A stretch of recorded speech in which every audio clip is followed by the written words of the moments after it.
Merhaba sevgili arkadaşlar, Bir Yumakla Gelenler YouTube kanalıma hoş geldiniz. Bugün sizlere bu önümde görmüş olduğunuz havluluk modelinin yapımını anlatmaya çalışacağım. Havlumuza şöyle bir bakalım nasıl kullanıldığını sizlerle paylaşacağım. Şimdi ahşap bir halka gerekiyor bunu örmek için. Daha sonra ahşap halkanın üzerine ipimizi sararak yani sık iğneler yaparak devam ediyoruz. Bu kısmında halkanın içerisinden geçmesi için böyle bir zincir çekerek oluşturduğumuz bir yuvarlaklık var, boşluk var. Şimdi bu halkalığı nasıl kullanacağız? Ondan birazcık bahsedeyim. Şimdi bunu fırın sapı olarak, fırın tutma yeri olarak düşünelim. Havluklarımız genelde oraya asılıyor ama tabii ki istediğiniz yerlerde kullanabilirsiniz. Ben hani fırın tutma yeri üzerinden anlatacağım. Şimdi bunu fırın kolu olarak düşünelim. Bu da bizim havluluğumuz. Bunu örgü kısmını bu koldan geçiriyorum bu şekilde. Geçirdim.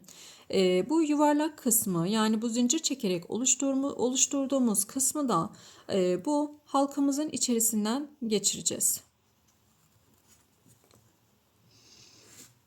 Evet. Ve bu şekilde asılı kalacak havlumuzun, fırınımızın kolunda. Bu ahşap kısmına da havlu asacağız arkadaşlar. Umarım anlaşılmıştır hani nasıl kullanılacağıyla ilgili. Sorarsanız bu şekilde kullanıyoruz. Ben önüne bir papatya yaptım. Yine kanalımda farklı bir çiçekli olanı mevcut. Şöyle güllü olanı da yaptım. Yine bunun da linkini açıklama kısmına ekleyeceğim arkadaşlar. Oradan bakabilirsiniz. Koton ipler tercih ettim bunun için. Sizler istediğiniz yünlerle yapabilirsiniz. Makrome iplerle yapabilirsiniz. Kağıt iplerle yapabilirsiniz. Aklınıza gelebilecek her türlü iplikle yapabilirsiniz arkadaşlar.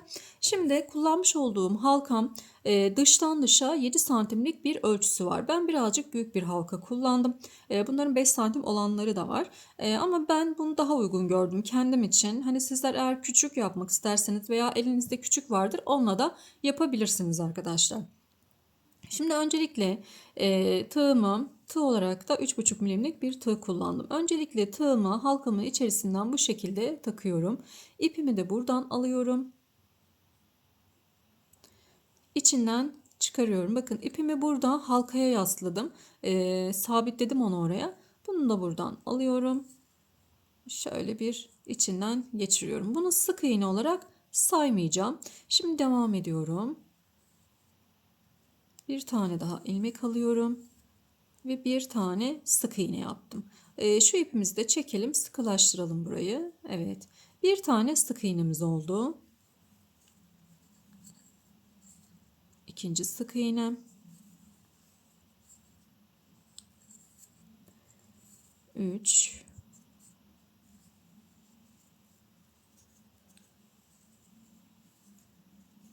4 5 6 7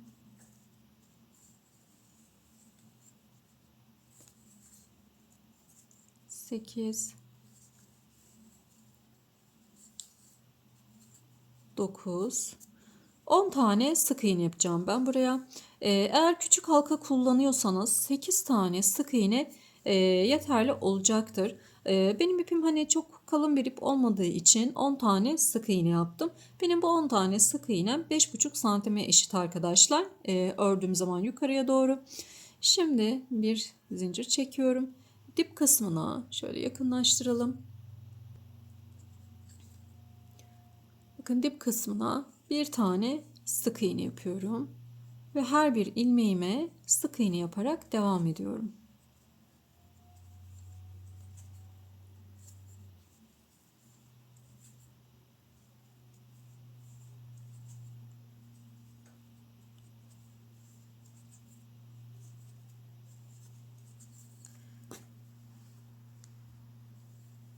Yedi,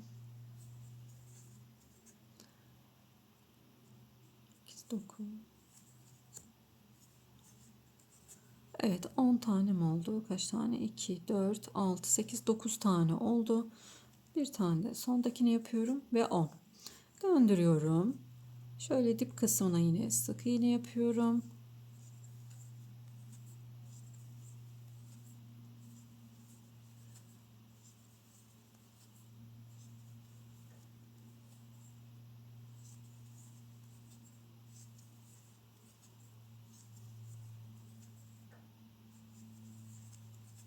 Gördüğünüz gibi her bir ilmeğime birer tane sık iğne yaparak ilerliyorum. Bu genişlik benim için ideal oldu. Eğer siz daha dar istiyorsanız, büyük halka kullanıyorsanız yine 8 tane yapabilirsiniz. Yani bu zincir sayısı, genişlik sizin elinizde olan bir şey. Hani derseniz ki bana bu geniş geldi, ben birazcık daha dar yapacağım, yapabilirsiniz.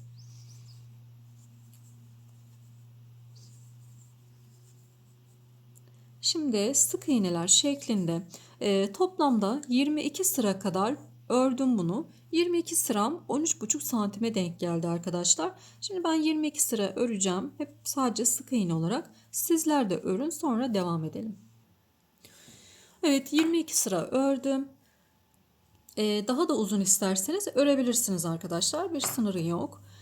Şimdi bir 12 tane zincir çekeceğim.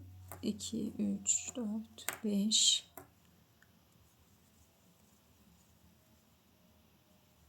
11, 12 tane zincir çekiyorum. Eğer sizin zincirlerinizle bağladıktan sonra bir halkanızı ölçün. Eğer sizin çektiğiniz zincirle birlikte bolsa veya bolsa daha az çekin. Darsa bir iki tane daha fazla çekebilirsiniz. Şimdi bağlıyorum. İçinden çıkarıyorum. Bir tane de zincir çektim. Şimdi bunu böyle birazcık uzunca bir iğne yardımıyla iç kısımda yürüteceğim. Şöyle takalım iğnemize.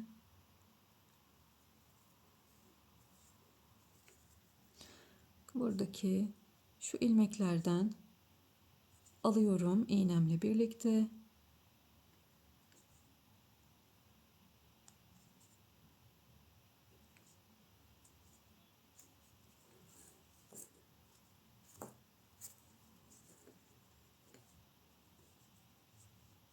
Evet. Buradaki ipimi kesiyorum. Buradaki ipimi de yine kesiyorum. Tamamdır. Evet. Şimdi bakın bu şekilde tutuyoruz. Halkamız burada. Katlıyorum ve şöyle halkamızın içerisinden geçiriyoruz. Bakın gayet rahat bir şekilde geçti. Çok bol yapmayın bu kısmı.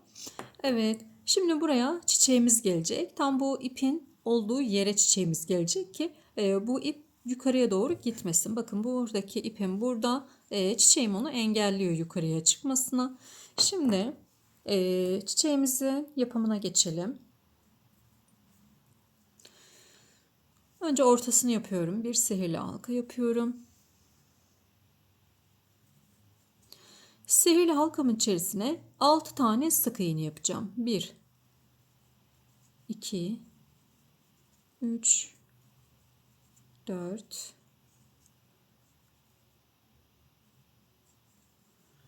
5, 6. 6 tane sık iğne yaptım. Daha sonrasında bu ipi çekiyorum ve bu ortadaki boşluğu kapatıyorum. Şimdi başlamış olduğumuz yere, yani ilk başlamış olduğumuz ipimizi sabitlemek için kullandığım ilmeğime batıyorum. İçerisinden çekiyorum. Bir zincir çektim. Aynı yere şunu da yürütelim arada. Bir tane daha aynı yere yapacağım. 12 tane sık iğnem olacak. Burada şimdi 2 tane sık iğnem oldu. Aynı yere 2 kere sık iğne yaptım. Yandaki ilmeğime geçiyorum. Şöyle yakınlaştıralım. Yandaki ilmeğime geçtim. Sık iğnemi. Burada bir tane sık iğne yapıyorum. Ve aynı noktaya tekrar bir tane daha sık iğne yaptım. Yanındakine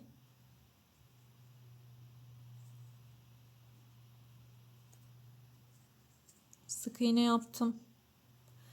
Tekrar aynı noktaya bir sık iğne daha yaptım. 6 tane ilmeğim var. Her bir sık iğneme ikişer tane sık iğne yapıyorum.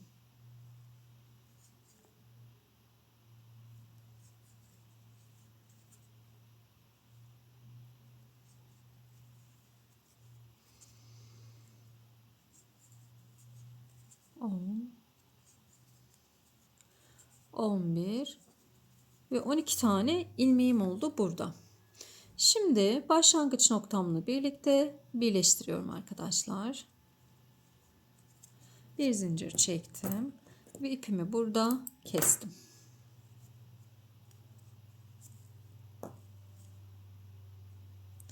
Küçük bir halkamız, orta noktamız oldu bu kısım. Şimdi farklı bir ipi alıyorum.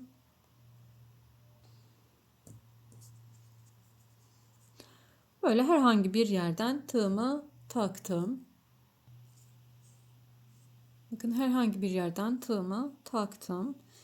İpimi buraya bağlıyorum. İşte şöyle yürüteceğim. 5 tane zincir çekiyorum. 4, 5. 1, 2, 3 kere ipimi doladım. Aynı yere batıyorum. 2, 2, 2 ve 2 şeklinde çıkarıyorum.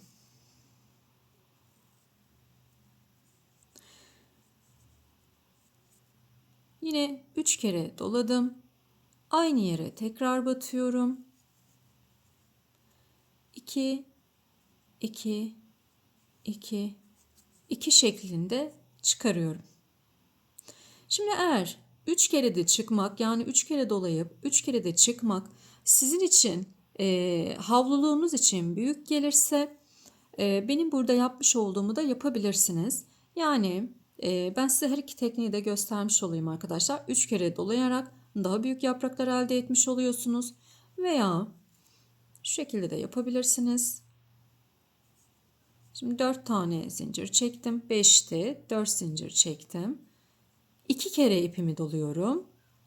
Aynı yere batıyorum. Yine işlemlerim aynı. Sadece ipime dolamam az arkadaşlar. 2, 2 ve 2 de çıkarıyorum. Yani 3 kere de çıkarıyorum. 2 kere doluyorum. Tekrar aynı yere batıyorum. 2, 2 ve 2. Bu sefer yaprağımın uzunluğu bu şekilde olacak. Bakın benim için bu uygun. Bununla devam edeceğim. Ama siz daha geniş, daha büyük yapraklar istiyorsanız eğer 3 kere dolayarak devam edin. Bu yapacağım işlemleri aynı şekilde devam edebilirsiniz. Şimdi tekrar 2 kere doluyorum. Buraya bakın 3 kere aynı yere batmıştık. Şimdi yandakine geçiyorum. Buraya yandakine geçiyorum. Ve yine 2 2 çıkarıyorum. İpimi 2 kere doluyorum. Aynı yere tekrar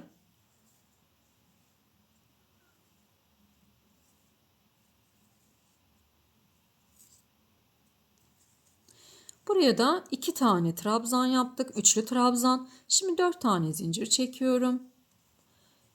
Ve yine aynı yere kaydırmayla bağlıyorum. Yandakine de yine kaydırmayla bağlıyorum. Şimdi bakın bir boşluğa 3 tane, diğer boşluğa da yine 3 tane yapmış olduk. Şimdi devam ediyorum. 3 kere dolayan arkadaşlarım da yine aynı şekilde devam edeceksiniz. Evet 2, 3, 4 tane zincir çektim. 2 kere doladım. Bu zincirimi çekmiş olduğum noktaya batıyorum. Ve 2, 2, 3 kere de çıkıyorum. 2 kere doladım. Tekrar aynı noktaya batıyorum. 2 kere dolayacağız. Aynı noktaya. 2, 2, 2. 2 kere doluyorum. Buraya 3 kere üçlü trabzan yapmış olduk. Yandakine geçiyorum. Yandaki ilmeğime.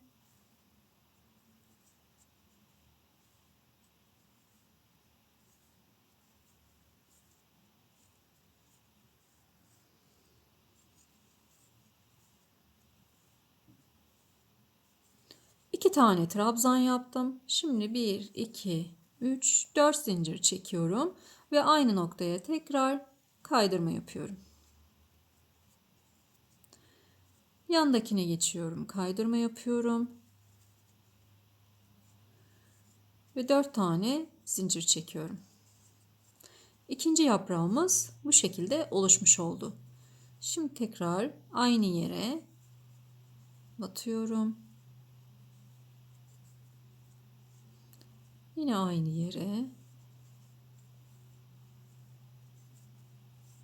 3 tane oldu. Yanındakine geçiyorum. Aynı yere.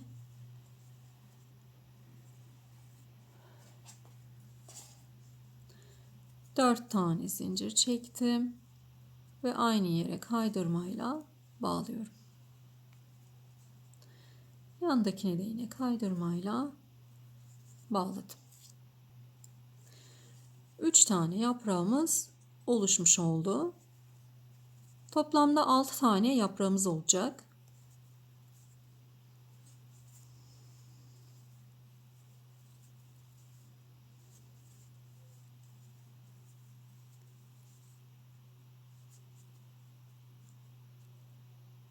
Üç tane yaptık. Yandakine.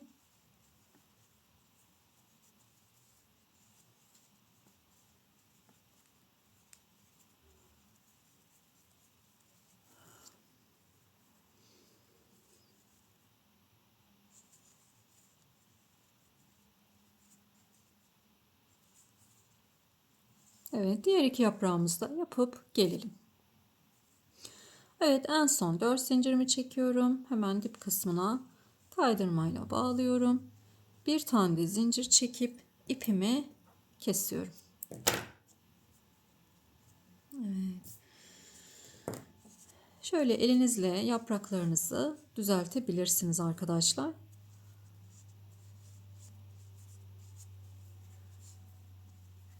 Evet. Bunları da yine arka kısmında gizleyeceğiz iğneyle ve bu şekilde buraya takacağız. İsterseniz dikebilirsiniz, isterseniz yapıştırabilirsiniz. Ben bunu yapıştırdım. Hiçbir şekilde de bakın, hiçbir şekilde de sökülme durumu yok. Bunu da ben yine yapıştıracağım ama dikmek isterseniz nasıl dikmeniz gerekiyor? Aynı havluluğunuzu yapmış olduğunuz ipinizin rengiyle birlikte iğneyi takacaksınız. Bir tane havluluktan ilmek alacaksınız. Bir tane bu güllerin yapraklarından, bir havluluktan bir güllerin yapraklarından olacak şekilde ipimizi alacağız ve bu şekilde buraya dikeceğiz arkadaşlar. Şöyle tam bakın şu şekilde dikeceğiz. Ben şimdi yapıştıracağım ve tamamlamış olacağım. Şimdi yapıştırıp gelelim. Evet arkadaşlar, papatyamı yapıştırdım ve böylelikle bir videomuzu daha tamamlamış olduk. İnşallah buraya kadar zorlanmadan yapabilirsiniz. Eğer takıldığınız bir yer olursa mutlaka yorumlarda sorun arkadaşlar. Elimden geldiğince yanıtlamaya çalışırım. Kanalıma abone olmayı, bildirimleri açmayı unutmayın. Yorumlarınızda da destek olursanız çok sevinirim. Hep yapacak olan herkese kolay gelsin. Ellerine sağlık diyorum. Hepinize sağlıklı günler dilerim.